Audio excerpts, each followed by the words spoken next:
23,000 miles, 2 road trips, 1 car.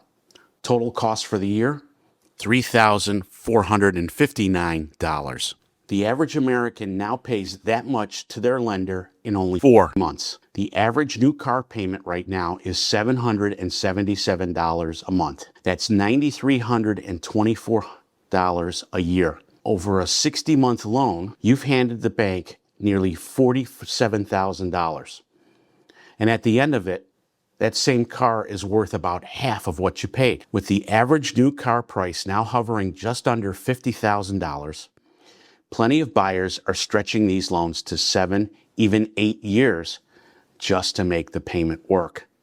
I drove 23,000 miles over the past 12 months in a car that cost me $710. This is what my first year of ownership actually looked like. Just over 1 year ago, in June of 2025, I bought this 2005 Cadillac STS from the estate of a local family's father for $710. A Ming Blue Metallic over Tan V6 rear-wheel drive model, it featured the desirable 1SC option package, which pushed its original MSRP to $49,000 in 2005, or about 84 large in today's dollars. When I bought it, it had just under 85,000 miles on it, and the CarMax offer had already priced the trade-in at only $700 flat. I added in the extra $10 because 710 is a lucky number in my house. I've daily driven it ever since. The fear every cold viewer has about a cheap car. Will it leave me stranded 400 miles from home? Let's start with the boring part. I drive about 100 miles round trip, 3 days a week for my job. That's the real test of a daily driver, not a road trip. And it has never once left me on the side of the road. Then there are the 2 road trips that actually pushed it. New Jersey to the southern part of Charlotte, North Carolina in July 2025, and then New Jersey to Buffalo, New York in August of 2025. 2 road trips, 0 tow trucks. Here's the full spreadsheet, itemized with nothing hidden. $710 to buy it, $178 in New Jersey tax, title, and registration, $1,018 for a full year of insurance. That's with a clean record and no collision coverage on the car. I spent $506 in maintenance. That included a new battery from Costco when I first got the car, and oil changes, I believe 8 in total, about every 3,000 miles. I incurred $1,047 in repairs, most of that being the tune-up recommended at 100,000 miles. Spark plugs, coil packs, and filters. Total first year cost, excluding gas, $3,459. Compare that to the average new car payment, which is the equivalent of $9,324 a year. That's $5,865 that stayed in my pocket instead of going to a bank. Not over a car's lifetime, year 1, before a second payment is even due on a typical financed vehicle. That's a vacation. That's an emergency fund. That's the difference between a car owning you and you owning the car. When I came across this car, it checked 3 things I was looking for. First, a model that was over-engineered for its price point when new. Cadillac STS was designed to be a BMW 5 Series competitor. It's a rear-wheel drive sedan, and it fits that bill. The second thing I look at is depreciation. How much will the car lose value?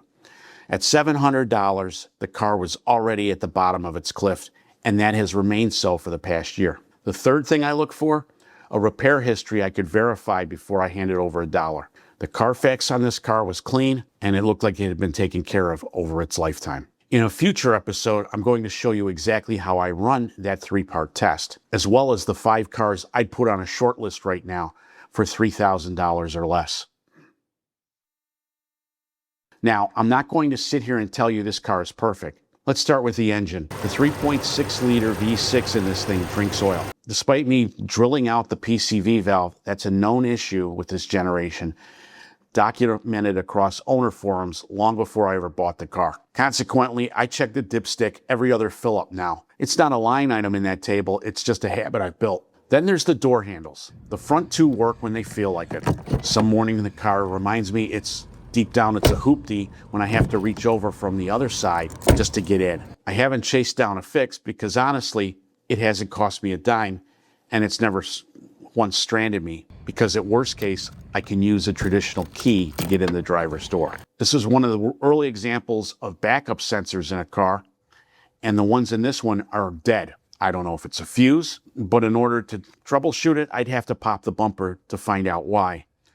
And a car at this price to mileage ratio doesn't get diagnostic time it hasn't earned. Whenever I need to back up, I go old school and look over my shoulder like it's 2004. This car was one of the first to feature LED taillights.